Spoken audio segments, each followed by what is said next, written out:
Welcome to our channel English Avenue. Today we are going to talk about the full history of India.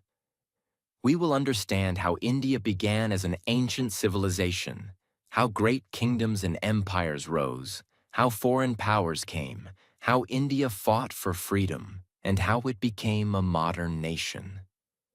This video is important because understanding history helps us understand how a nation was built, how people face challenges, and how the past continues to shape the present.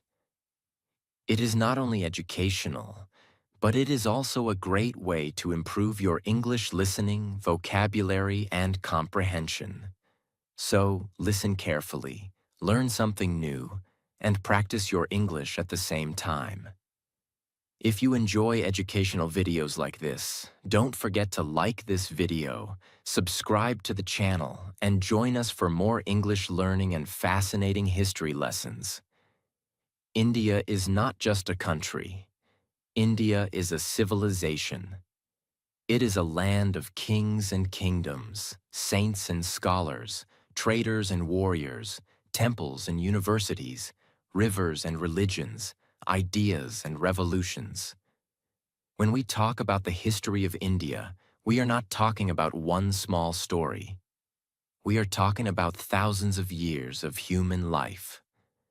We are talking about the Indus Valley Civilization, where people built planned cities when many parts of the world were still developing basic settlements.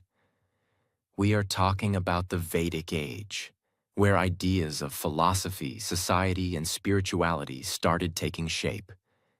We are talking about great empires like the Maurya Empire and the Gupta Empire. We are talking about Buddhism, Jainism, Hindu traditions, ancient science, mathematics, art, literature, trade, and powerful rulers. We are talking about invaders, battles, changes, struggles, and the rise of new cultures. We are talking about the freedom movement, where ordinary people became extraordinary because they wanted independence. India's history is not boring. It is full of mystery, power, wisdom, courage, and transformation. The story of India teaches us one important lesson. A civilization can fall, rise, change, suffer, rebuild, and still continue. India changed many times, but India never disappeared. So in this full history, we will understand India in 3 big chapters. Chapter 1 will explain ancient India, from the first great cities to the golden age of knowledge. Chapter 2 will explain medieval India, from powerful regional kingdoms to the Delhi Sultanate and the Mughal Empire. Chapter 3 will explain modern India, from European arrival to British rule, freedom struggle, independence, and the making of modern India. So let us begin the journey. Chapter 1. Ancient India, the beginning of a great civilization. The story of India begins thousands of years ago. Long before modern roads, trains, phones, and cities, people were already living near rivers, forests, and fertile lands. The most important rivers in early Indian history were the Indus River and the Ganga River. Rivers were life. They gave water. They helped farming. They helped people travel. They helped cities grow. And near the Indus River, one of the world's oldest civilizations was born. This civilization is known as the Indus Valley Civilization. It existed around 2600 BCE to 1900 BCE, and it was one of the most advanced civilizations of the ancient world. The most famous cities of this civilization were Harappa and Mohenjo-daro. When archaeologists discovered these cities, they found something amazing. These were not random villages. These were planned cities. The streets were straight. The houses were built with bricks. There were drainage systems. There were wells. There were storage buildings. There were public baths. This shows that the people of the Indus Valley were not simple or backward. They were organized, intelligent, and skilled. Imagine a city thousands of years ago with proper drains and planned streets. That is why the Indus Valley civilization is so important. People there were farmers, traders, builders, craftsmen, and artists. They grew crops like wheat and barley. They kept animals. They made pottery, jewelry, seals, and tools. They traded with other regions, including Mesopotamia, which is in the area of modern Iraq. This means ancient India was already connected with the world. But there is one mystery. The Indus people had a writing system, but historians have not fully understood it yet. Their script is still not completely decoded. So we do not know everything about their language, rulers, or beliefs. This makes the Indus Valley Civilization one of the biggest mysteries of Indian history. Then, around 1900 BCE, this civilization slowly declined. Why did it decline? Historians believe there may have been many reasons. Climate change, river changes, floods, droughts, decline in trade, movement of people. No one reason explains everything perfectly. But the cities slowly became weaker, and people moved to different areas. After the Indus Valley Civilization, Indian history entered another important period. This is called the Vedic Age. The Vedic Age is connected with the Vedas, which are some of the oldest religious and philosophical texts of India. The Vedas include the Rig Veda, Samaveda, Yajurveda, and Atharva Veda. This period is important because many ideas of ancient Indian society, religion, rituals, and philosophy started developing during this time. In the early Vedic period, people lived mostly in villages. Cattle were very important. Farming was important. Society was organized around families and tribes. Over time, people moved toward the Ganga plains and agriculture became stronger. Iron tools helped farming. Settlements became bigger. Small tribes slowly turned into kingdoms. This change was very important because India was moving from village life toward organized states and kingdoms. During this period, many social and religious ideas developed.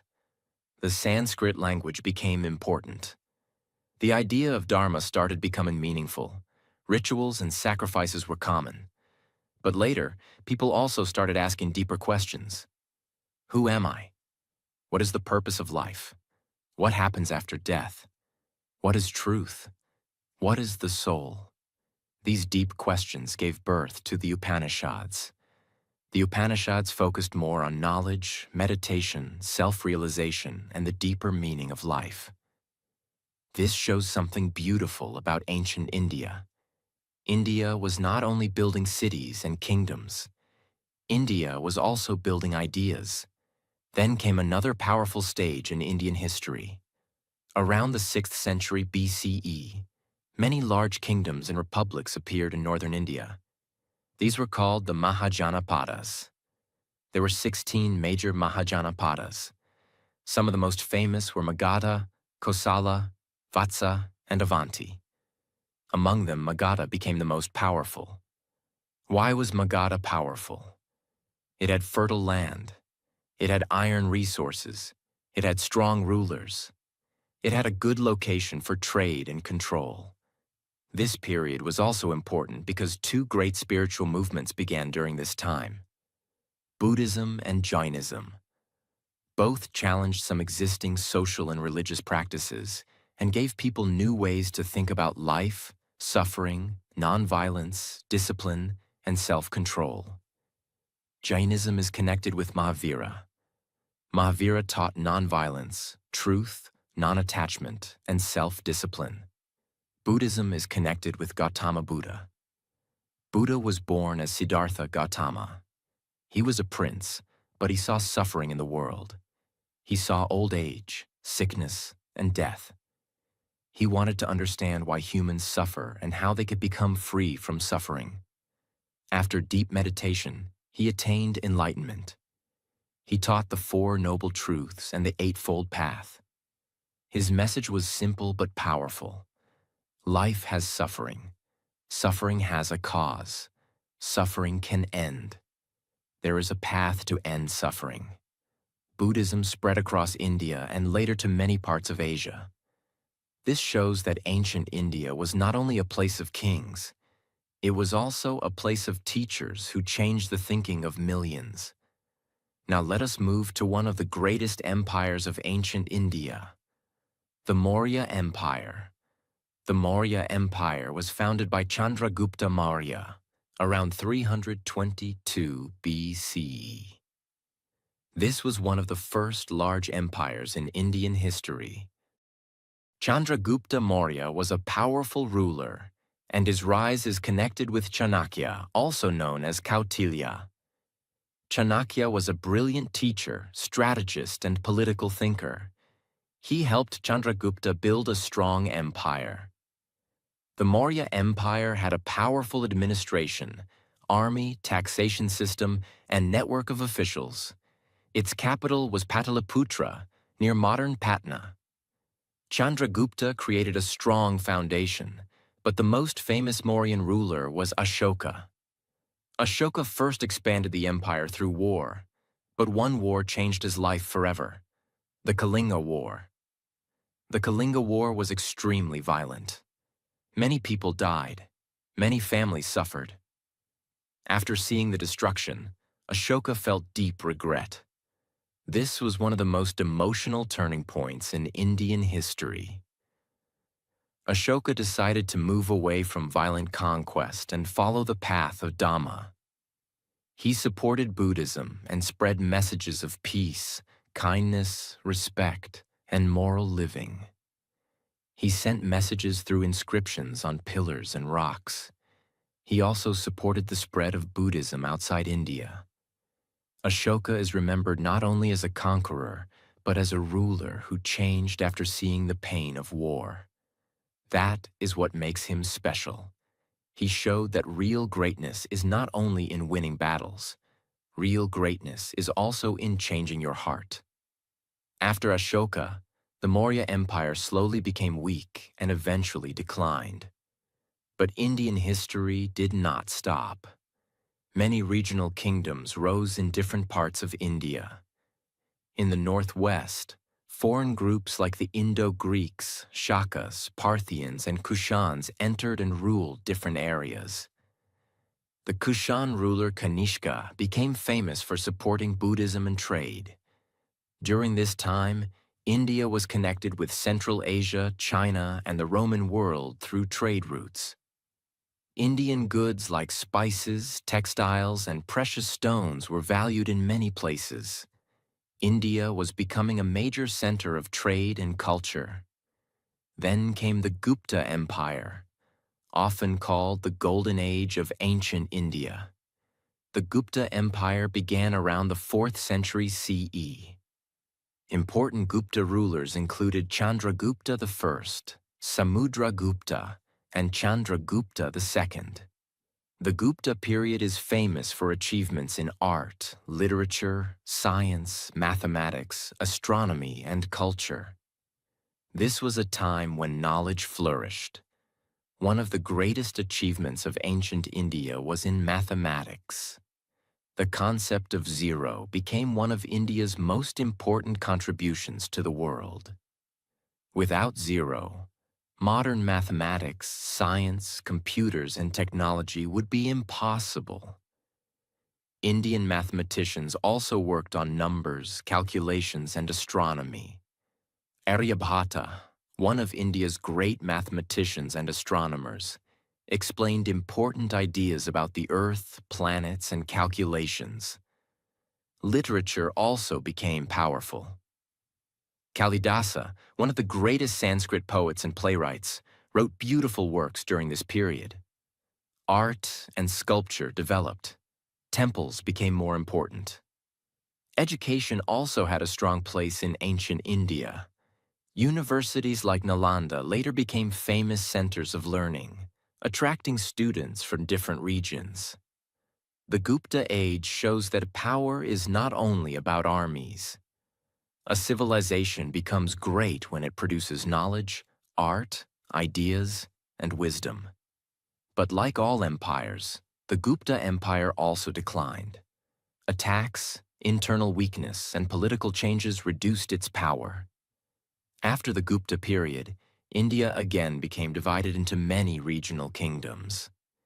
In northern India, Harsha became an important ruler in the 7th century CE. In southern India, powerful kingdoms like the Cholas, Cheras, and Pandyas developed over time. The south played a huge role in trade, temples, art, literature, and sea connections. The Cholas later became especially famous for their naval power, temple architecture, and influence in Southeast Asia. This is important to understand. India's history was never only about North India. South India, East India, West India, and Central India all had their own powerful stories. Different languages grew. Different styles of art developed. Different kingdoms rose. Different traditions continued. That is why India became so diverse. Ancient India was not one simple story. It was many stories together. It was the story of cities like Harappa and Mohenjo-daro. It was the story of the Vedas and Upanishads. It was the story of Buddha and Mahavira. It was the story of Chandragupta and Chanakya. It was the story of Ashoka and his change after war. It was the story of mathematics, zero, astronomy, Sanskrit literature, temples, trade, and learning. It was the story of a civilization that kept growing, changing, and creating. And the most powerful lesson from ancient India is this: a great civilization is not built only with weapons. It is built with knowledge. It is built with ideas. It is built with discipline. It is built with culture. It is built with questions. It is built with courage. Ancient India gave the world many things. It gave spiritual ideas. It gave philosophical thinking. It gave mathematics. It gave literature. It gave trade connections. It gave examples of powerful rulers and wise teachers. And this was only the beginning, because after ancient India, a new chapter would begin. New kingdoms would rise. New religions and cultures would interact. New invaders would come. New rulers would build new cities. India would enter the medieval period. And that story is full of power, conflict, art, architecture, courage, and change. Chapter 2. Medieval India, the Age of Kingdoms, Empires, Faith, Art, and Power. After the ancient period, India entered a new phase. This phase is called Medieval India. Medieval India was not a quiet time. It was a time of powerful kings, new religions, great battles, beautiful temples, strong forts, rich trade, amazing art, and changing culture. India was not ruled by one single power all the time. Different parts of India had different rulers. North India had its own kingdoms. South India had its own powerful dynasties. East and West India had their own stories. This is why Indian history is so rich. It is not one straight road. It is like a huge river with many branches. After the Gupta Empire declined, many regional kingdoms became powerful. In North India, rulers like Harsha tried to bring large areas under one rule. Harsha ruled in the 7th century, and he became one of the important kings after the Gupta period. But after Harsha, North India again became divided. Different kingdoms fought for power. One important group during this time was the Rajputs. The Rajputs were known for courage, warfare, honor, and strong kingdoms. They ruled many parts of Rajasthan, Gujarat, Madhya Pradesh, and North India. They built forts, palaces, and temples. Their stories are full of bravery, loyalty, and sacrifice. At the same time, South India was also becoming powerful. The Cholas became one of the greatest dynasties of South India. The Cholas were not only strong on land, they were also powerful at sea. They built a strong navy. They expanded their influence to Sri Lanka and parts of Southeast Asia. This shows that India was not only connected by land routes, India was also connected by sea trade. Indian traders traveled across the Indian Ocean. They traded spices, cloth, jewels, and other goods. Indian culture, religion, language, and art also influenced Southeast Asia. The Cholas are also famous for temple architecture. The Brihadiswara Temple at Thanjavur is one of the greatest examples of Chola architecture. It shows the power, skill, and devotion of that period. This is important to understand. Medieval India was not only about war, it was also about art, temples, trade, devotion, literature, and culture. While Indian kingdoms were rising and fighting, new powers were also entering from the northwest. For many centuries, different groups had entered India from Central Asia and beyond. Some came as traders, some came as invaders, some came as rulers. One of the most important changes happened when Turkish and Afghan rulers started establishing power in North India. Before this, India had faced many attacks from the northwest. One famous name was Mahmud of Ghazni. He attacked parts of India many times in the 11th century. His attacks were mostly for wealth and political power. Later, Muhammad Ghori came in the 12th century. His victory in the Second Battle of Turin in 1192 became very important. After that, the foundation for Turkish rule in North India became stronger. This led to the beginning of the Delhi Sultanate. The Delhi Sultanate was a major period in medieval Indian history. It began in the early 13th century and continued until the rise of the Mughals in the 16th century. The Delhi Sultanate was ruled by different dynasties. These included the Mamluk dynasty, the Khilji dynasty, the Tughlaq dynasty, the Sayyid dynasty, and the Lodi dynasty. The capital was Delhi, and Delhi became one of the most important political centers of India. The early rulers of the Delhi Sultanate had to face many problems. They had to control large areas. They had to stop rebellions. They had to protect India from Mongol attacks. They had to collect taxes. They had to manage different people, languages, religions, and regions. One important ruler was Iltutmish. He helped strengthen the Sultanate. Another powerful ruler was Razia Sultan. She is remembered because she became one of the few women rulers of Delhi. Her rule was short, but her story is important because it shows that power and leadership were not only male stories. Then came Alauddin Khilji. He was one of the strongest rulers of the Delhi Sultanate. He expanded his empire. He controlled markets. He made economic reforms. He strengthened the army. He also defended North India from Mongol attacks. His period was full of power and ambition. After the Khiljis, the Tughlaqs came. Muhammad bin Tughlaq is one of the most interesting rulers in Indian history. He was intelligent and ambitious, but many of his experiments failed. He tried to shift the capital from Delhi to Daulatabad. He also introduced token currency. These ideas were bold, but they created problems because they were not managed well. His story teaches an important lesson. A ruler may have big ideas, but big ideas need practical planning. During the Delhi Sultanate, Indian culture changed in many ways. New styles of architecture appeared. Arches, domes, minarets, and new building techniques became common. Persian language became important in administration and culture. Indian and Persian traditions started interacting. Music, poetry, clothing, food, and art slowly changed. This was not a simple story of one culture replacing another.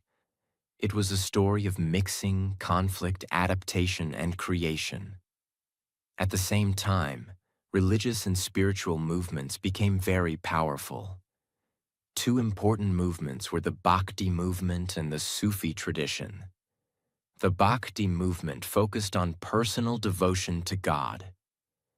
Bhakti saints often taught that true devotion is more important than caste, rituals, or social status. They used local languages so common people could understand them. Saints like Kabir, Mirabai, Tulsidas, Surdas, Namdev, and many others became important. Their message was simple but deep. Love God. Live with humility. Do not judge people by birth. Look for truth inside your heart. Sufism also became important. Sufi saints focused on love, devotion, peace, and closeness to God. They attracted people from different backgrounds. Sufi centers became places of spiritual teaching, music, poetry, and community. The Bhakti and Sufi movements made Indian society more emotional, poetic, and spiritual. They gave ordinary people a direct connection to faith. They also helped different communities understand each other better. While the Delhi Sultanate was ruling North India, South India had its own powerful empire. This was the Vijayanagara Empire. The Vijayanagara Empire rose in the 14th century in South India. Its capital was Vijayanagara, near modern Hampi. This empire became a great center of power, trade, art, and architecture. Foreign travelers who visited Vijayanagara wrote about its wealth, markets, temples, and large population. The empire protected South Indian culture and supported temples, music, literature, and trade. The ruins of Hampi still show the greatness of this empire. Large temples, stone chariots, markets, and royal structures tell us that this was once a magnificent city. At the same time, the Bahmani Sultanate and later the Deccan Sultanates became powerful in the Deccan region. The Deccan became a zone where North and South Indian politics met.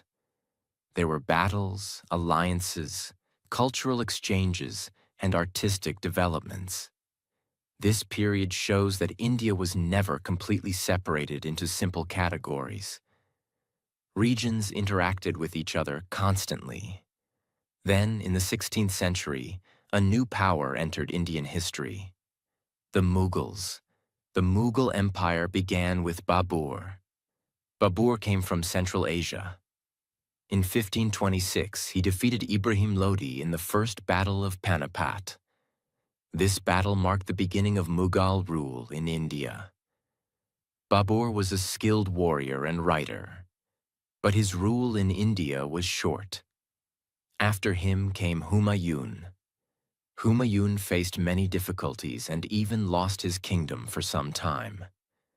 But he returned before his death. The real expansion and strengthening of the Mughal Empire happened under Akbar. Akbar was one of the greatest rulers in Indian history. He became king at a young age, but he grew into a powerful and wise ruler.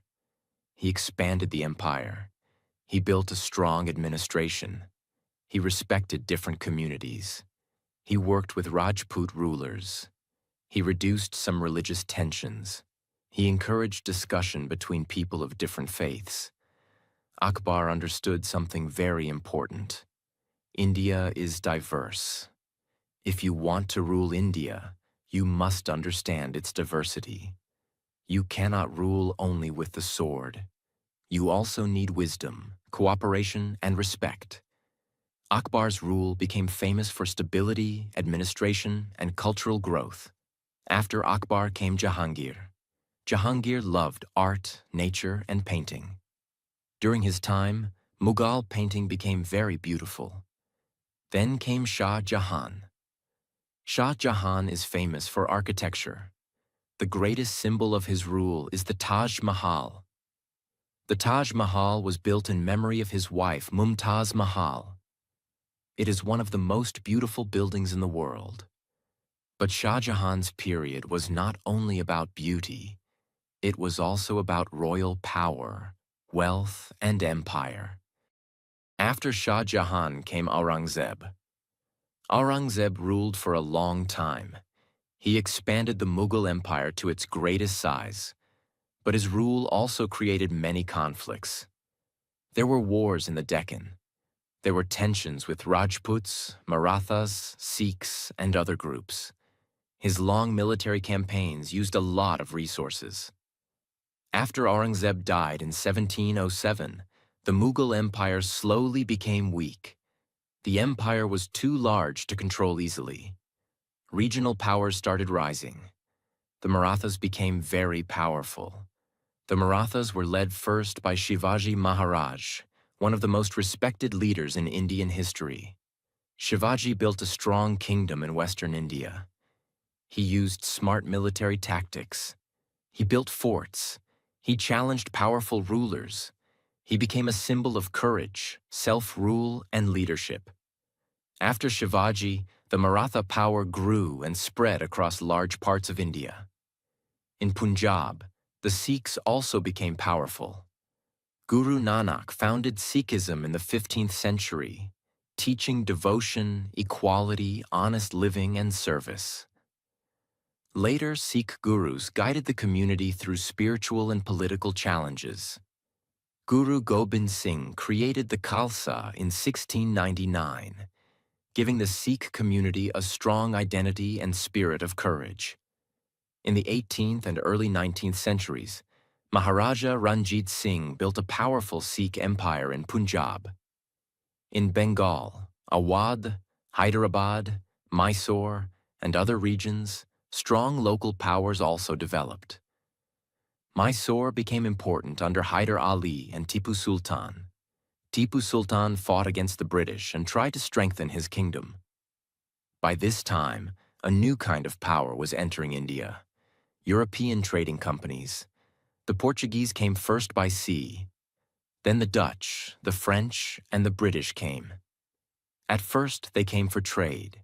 They wanted spices, textiles, and other goods. India was rich in handmade cloth, spices, and trade goods. Indian textiles were famous around the world. But slowly, trade turned into politics. The British East India Company became more powerful. It was not a normal company like companies today. It had armies. It fought battles. It made alliances. It collected taxes. It slowly became a political power. This was the beginning of the next major chapter. Medieval India was ending. Modern India was beginning. The most important lesson from medieval India is this: India changed again and again, but it kept absorbing, adapting, and creating. Different rulers came, different cultures met, different religions interacted, different languages grew, architecture changed, music changed, food changed, clothing changed, literature changed, but India continued. Medieval India gave us great forts, temples, mosques, tombs, poetry, music, saints, warriors, cities, and empires. It was a time of conflict, but also creativity.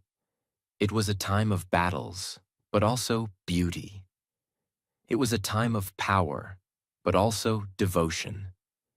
And by the end of this period, India was standing at a turning point. A trading company from a small island country was about to become the ruler of a huge civilization. This would change India forever. Chapter 3: Modern India, from company rule to freedom and the making of a nation. Modern Indian history begins with a major change. Foreign traders slowly became rulers. The British East India Company came to India for trade. At first, it wanted profit. It wanted Indian spices, textiles, tea, and other goods. But over time, the company realized that political power could make trade easier and more profitable. The turning point came in 1757. This was the Battle of Plassey. In this battle, the British East India Company defeated the Nawab of Bengal, Siraj-ud-Dowlah. Robert Clive played a major role in this victory. This battle was important because Bengal was one of the richest regions of India. After this, the company became very powerful in Bengal. In 1764, the Battle of Buxar made the company even stronger. After this, the British got the right to collect revenue from Bengal, Bihar, and Orissa. This gave them money, power, and control. Now the company was no longer just a trader. It was becoming a ruler. Slowly, the British expanded across India. They used wars. They used treaties. They used alliances. They used clever political methods. They fought Mysore. They fought the Marathas. They fought the Sikhs. They made agreements with princely states. They used policies like the doctrine of lapse, where they took control of kingdoms if there was no natural male heir. Many Indian rulers lost power. Many farmers suffered under heavy taxes. Indian industries, especially traditional textile industries, were badly affected. British economic policies were made mainly to benefit Britain. Raw materials were taken from India. British manufactured goods were sold in India. This damaged many Indian artisans and workers. India, which had once been famous for its rich trade and industries, slowly became a source of raw material and a market for British products. But British rule also brought new changes. Railways were built. The telegraph was introduced. Modern education spread. English education created a new educated class. New laws and administration systems appeared. Printing presses, newspapers, and new ideas started spreading. This created a strange situation. British rule exploited India, but some modern tools also helped Indians communicate, organize, and question British power. English education introduced Indians to ideas like liberty, equality, democracy, rights, and nationalism. Indian thinkers began asking, if these ideas are good for Europe, why not for India? This question became powerful. But before the national movement grew, India saw a huge revolt. The Revolt of 1857. This revolt began among Indian soldiers in the British Army, but it spread to many areas. There were many reasons. Indian soldiers were unhappy. Kings and nobles were angry because they had lost power. Farmers suffered under taxes. People were upset with British interference in society and religion. The immediate cause was connected with rifle cartridges that soldiers believed were greased with cow and pig fat. This hurt both Hindu and Muslim religious feelings. The revolt began in Meerut and then spread to Delhi, Kanpur, Lucknow, Jhansi, and other places. Many leaders became famous. Bahadur Shah Zafar became a symbolic leader. Rani Lakshmibai of Jhansi became a symbol of courage.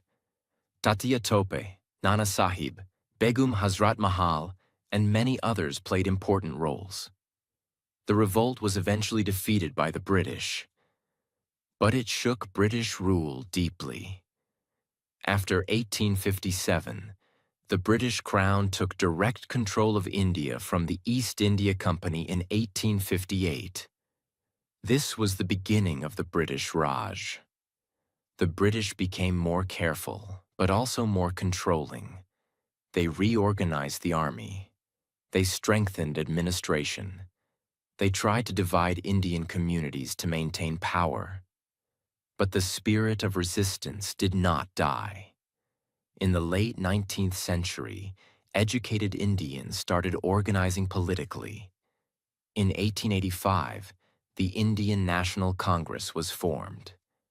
In the beginning, Congress leaders were moderate. They asked for reforms. They wanted more Indian participation in government. They believed in petitions, discussions, and legal methods.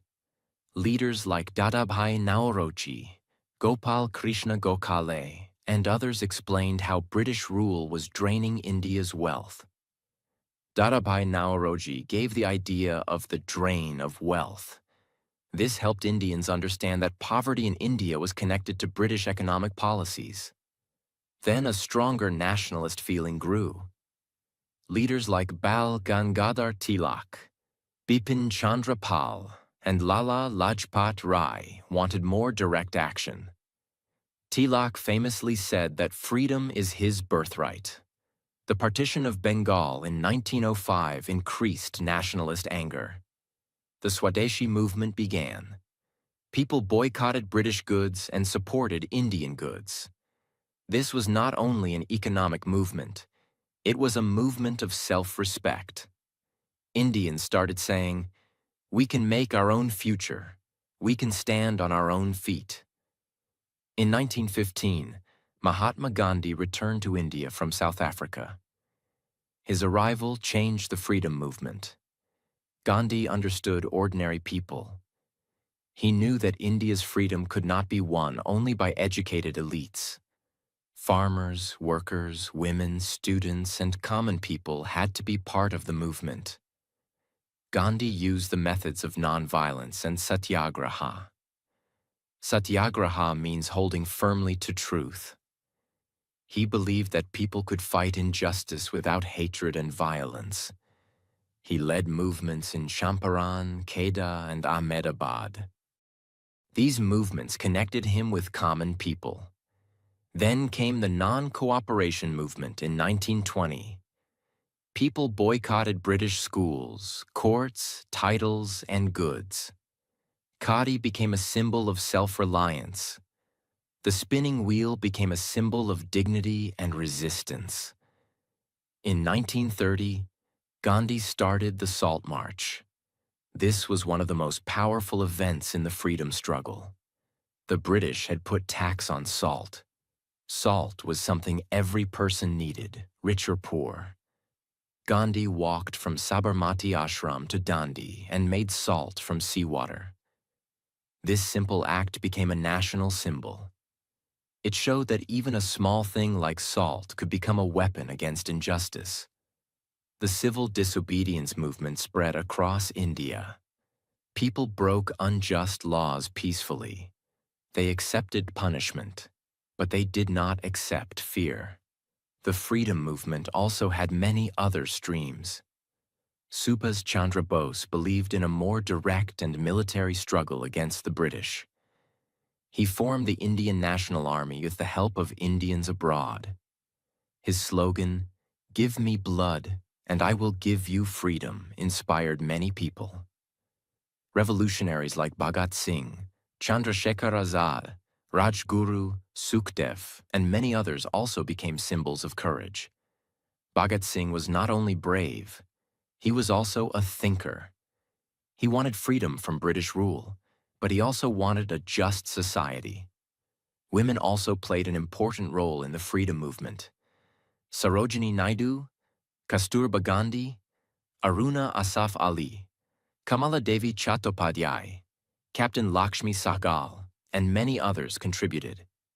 Thousands of ordinary women joined protests, made salt, spun khadi, organized people, and went to jail. Students, workers, farmers, writers, journalists, lawyers, and teachers all became part of the national awakening. India's freedom struggle was not the story of one person. It was the story of millions. In 1942, during the Second World War, Gandhi launched the Quit India movement. The message was clear. The British must leave India. Many leaders were arrested, but the movement spread. By this time, British power was weakening. The Second World War had damaged Britain economically. Indian soldiers had fought in the war. The Indian National Army trials created sympathy for freedom fighters. There were protests and growing pressure. But the final years before independence were also painful. Differences between the Indian National Congress and the Muslim League increased. The Muslim League, led by Muhammad Ali Jinnah, demanded a separate nation for Muslims. Communal tensions grew. Finally, India was partitioned. On August 15, 1947, India became independent. But independence came with deep pain. India was divided into India and Pakistan. Millions of people crossed borders. There was violence, fear, loss, and separation. Families were broken. Lives were destroyed. Independence was a moment of joy, but partition was a moment of tragedy. This is one of the most emotional truths of modern Indian history. Freedom came, but with wounds. After independence, India had to build itself again. This was not easy. India was poor. Millions were displaced because of partition. There were hundreds of princely states. There were food shortages. There were social divisions. There were questions about language, democracy, economy, and national unity. One of the greatest tasks was integrating princely states into India. Sardar Vallabhbhai Patel played a major role in this. He is remembered as the Iron Man of India. With diplomacy, firmness, and leadership, most princely states joined India. Then India created its constitution. The Constitution of India was adopted on 26 November 1949 and came into effect on 26 January 1950. India became a republic.